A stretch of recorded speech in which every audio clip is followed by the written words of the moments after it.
So, morning, Ellery Jones. I don't know what happened there. The internet kept going, kept flicking from 4G back to internet. Anyway, enough is enough. That was a very boring few moments in our lives that we need to forget about. Morning, everybody. So it's a new link, so I'm just waiting for everybody to come over. You're so quick off the mark, you guys. You're brilliant. So yeah, Mark's out today. He's working. He'll be back quite soon, actually. But I wanted to get this done first thing because I've got so much on today, and it's so blimmin' hot. Do you get that feeling now? Like it's like I've been up since 5 o'clock. It's like I want to get everything done before I can't bear the heat anymore.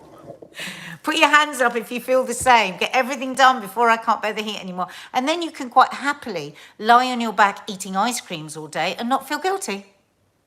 What do you reckon? Hello, Nikki Hughes, member for 27 months. Oh, thank you for your loyalty. How lovely to have you. I had my eyelashes refilled again yesterday, guys. I love them so much. I've got to brush them. Do you know she said she put between 600 individual eyelashes on yesterday? Thing is about them, though you are there for 2 hours, the thing about it is that it saves you so much time over your lifetime because you're not putting any makeup on and you wake up looking bloody gorgeous already, apart from all these lines here. Do you get that when you're reading and you're sunbathing? Except I have to say, I have to admit, I didn't read one word when I was away on holiday. Not one word. Yes, I did enjoy meeting Davide and Ekin-Su. I did. They were lovely. Yeah, there was a bit of furore because on the actual show on Loose Women, I said to them, when I first met you, I didn't like you. Of course, then I spent the next 5 minutes telling them how much I did like them afterwards, but of course, everyone went all nuts about it. You can't like But I genuinely liked them. I genuinely learnt something in the way that I still can sometimes judge a person by their muscles. And I must never do that because you never know. Don't judge a book by its cover. We were talking about this the other day. Trouble is, I always choose a book by its cover. I do. But then I read the back. Morning, everybody. Morning, everybody. Oh, I know I've got to catch up on my reading. Do you know what? I've had so many moments today where I've done something wrong. Put my phone, lost my phone. Went to do something, left the da-da-da. Went here, forgot about that. I just had an entire morning of that. And I was really like having a go at myself. What is wrong with you? You're stupid. You've got early signs of dementia, all of this. And then I stopped just for 30 seconds and just closed my eyes and just tuned in with my body. And my heart was pounding like this. My brain was going like that. And it was fantastic because I could self-diagnose. What I was actually doing was getting myself in a pickle. Do you remember that old phrase? I was just got myself in a pickle. Then when you get anxious and then you get more anxiety on top of it, then your brain floods with cortisol and adrenaline, and then you can't think straight. So if you're having one of those mornings, just stop. Maybe even just put your hands on the table and just feel your body from head to toe. Not with your hands, obviously. Just go through your body and just do a scan through. Blah, blah, blah. It was like a bloody orchestra in my body. Oh my God, Olias, I'm so glad you mentioned that lovely interview with Dee Dee from Greece yesterday on Loose Women. If you missed Loose Women yesterday, try and find on YouTube the interview that we did with Dee Dee. You remember Dee Dee? Who was like that? She was the pink lady in Greece and she talks like that in Greece. She's exactly the same in real life. And, oh my God, as soon as she started to talk about Olivia, you know, she just started to shake a little bit and she was just wiping the tears from under her eyes. I had to use every fibre of my professional being not to properly cry, because you can't cry, you know, you can't. But I mean, my eyes were like, I was just like, please don't let the director come to me, because I was in a right old piccalilli, because it was just so moving. Not in it, it wasn't like a hugely emotional thing, it was just moving, just emotions came in and they were so heartfelt from her. And my God, The more you find out about Olivia Newton-John, the better. Yeah. And of course, her legacy goes on. I was talking to a friend of mine yesterday that's having chemotherapy at the moment, and it's so hard, it's so tough.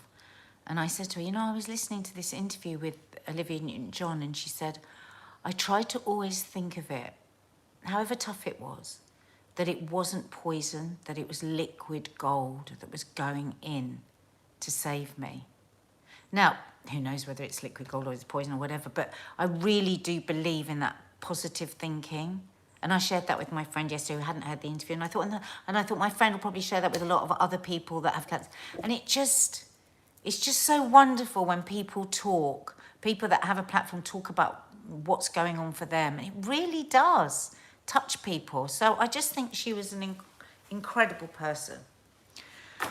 Right, so this is going to be a shorter live today because, as I said, I've got so much to do and my head's spinning.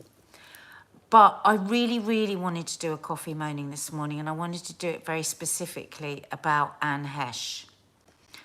How many of you have seen, it's Selena's happy birthday. Happy birthday, Selena. Let's do that before we start talking about Anne Heche, because it's a very sad story. Happy birthday to you, Selena. Happy birthday to you, Selena. Happy birthday, dear Selena. Happy birthday to you. Right, who has seen anything about the Anne Heche story? Because believe you me, this is going to be a story that goes down in history of showbiz tragedies. There will not be any programs made without this in that list of true Hollywood tragedies. I think it's the most terrible of stories. It is so, so sad on so many levels, and so many people have been impacted by it. So has everybody got some sort of idea of the story? It's just absolutely heartbreaking. So for those of you, now I've never seen Anne Heche in a movie, but of course Mark and Nanny Di have, and they said she was actually a very good actress. I believe, I've looked around for some info on her today, that her first big thing was a daytime soap opera in America, Another World, for which she won an Emmy. She's actually 53. She's actually 53. And she was in movies Volcano, Way the Day, Donnie Brasco, which Mark says was her big movie. And she's recently done the Weekend HBO series with Johnny Depp's daughter, Lily Rose Depp. And she just finished a movie about sex trafficking. God, what a gruesome story to have to tell that is. Anyway, and there was a film with Harrison Ford, was it? Was that Danny Brasco? Because I don't know, I haven't seen any of them. So a few days ago, she was, yeah, that's right. She apparently, allegedly, had been on her podcast joking about drinking wine and vodka.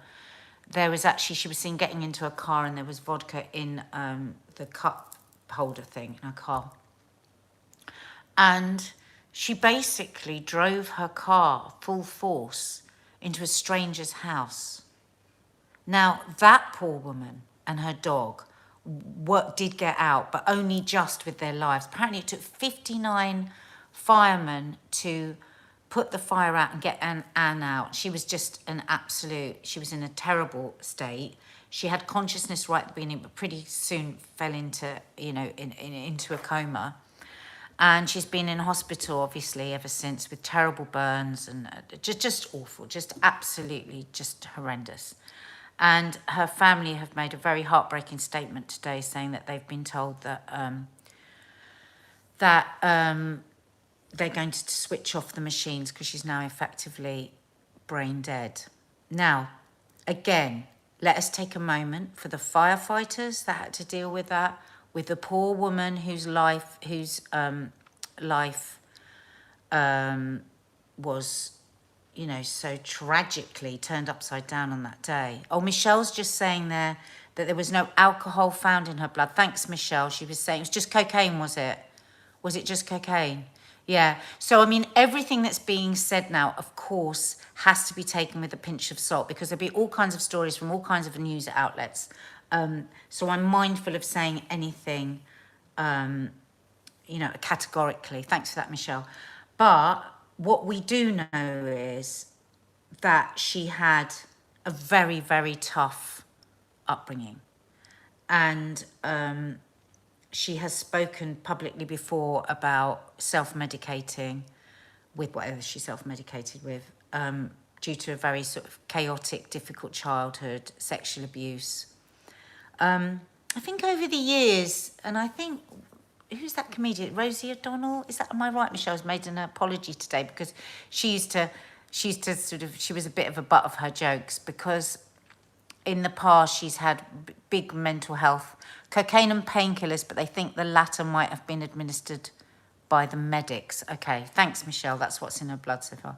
There's been a lot of piss taking of her over the years because of she's had big mental health breakdowns and crisis, all sorts of crises gone on and done all sorts of things and said all sorts of things. And I didn't realise until just now when I was reading up, she has 2 sons. I think 13 and 17. It's just absolutely horrific. Very, very unpleasant breakup with her ex, James Tupper, who's the father of one of her children. She had a relationship with Ellen DeGeneres from 1997, I think, to 2000. And then the rumour is that she then left Ellen for the camera guy on their show. And then she was married to him. And then it was a very difficult breakup. Oh, my God. No, is that true? Wonder Woman says her brother commits suicide in the same way. Oh, my God. Oh my God, is that true? Well, as I say, we don't know the details and the ins and outs. Tragic for the family, tragic for all the people that loved her, tragic for the people that had to deal with this crash, tragic with the woman that lived in this house, and tragic again for those people that really suffer with their mental health and continue to medicate with drugs and alcohol. And you know that we talk so often about this on this channel because that was Mark, my husband. If you're new to this channel, if this is your first time here, my husband Mark was self-medicating for years. You know, he's only recently, in the last couple of years, been diagnosed with bipolar 2, but his psychiatrist told him he'd been struggling with this since he was probably 7 years old. And then, you know, as you all know, he then turned to alcohol and drugs. Thank God, thank God that he's been sober for 18 years. But whenever I see a story like this, I just think I have no judgment of that person. I just have such sadness that they couldn't get well and they couldn't, for whatever reason. Maybe they didn't want to, maybe they couldn't, maybe they didn't have the support. Weren't able to get well, and look at the horrendous knock-on effect for so many people. I mean, just to children for a start. So, yeah, I just wanted to say again, if you have someone in your life that you love very much and is in the grip of addiction, don't forget to look after yourself as well. You know, there are places like Al-Anon for families and, friends of people struggling with addiction, because it's incredibly hard. I mean, all those people that love her are the victims of her addiction, her self-medicating from her mental health issues. And if you too are suffering, with the disease of addiction, maybe today could be a day that you just reached out. Maybe today could be a day where you just feel, I'm sick and tired of feeling sick and tired. There is help out there. And of course, the most obvious and the most available is AA or NA or CA.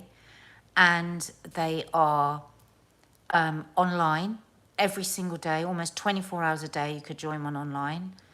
Mark was at an AA meeting last week. I could see it really helped him. He went actually into one. It is great if you can go into one, but if you can't, there's an online one.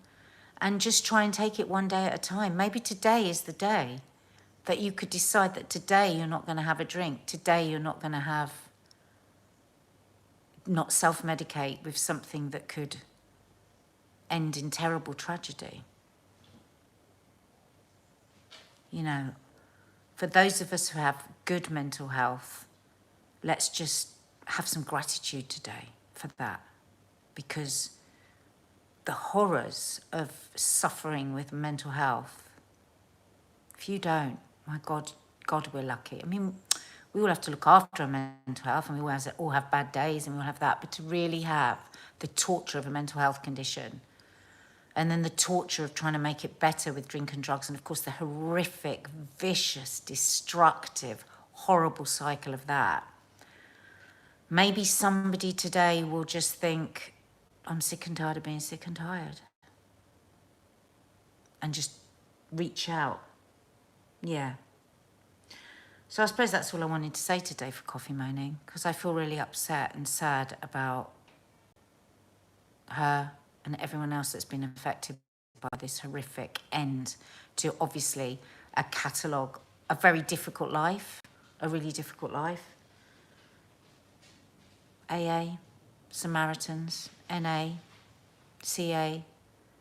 There are people out there there's really good people out there that want to help. There's some great places that help with people that are having suicidal thoughts. Michelle, maybe you could put some of those numbers under here for me, because I'm so rubbish at them. That's our friend Michelle that helps us with that. You know, if you're feeling really low today, maybe this could be your chance to reach out and get some help. What do you think? Sad day, isn't it? Sad. And it's sad because right across the world, I mean, she happens to be a famous movie star, but right across the world, right here, right now, this minute, there are so many people going through all kinds of hell. There are so many people considering doing terrible things to themselves because of that hell. And I think today, for us that have good, strong mental health, we just have gratitude and actually do for prayer, and a little prayer for all those that don't. That's all I wanted to say, really. I feel a bit sad about it all. Anyway.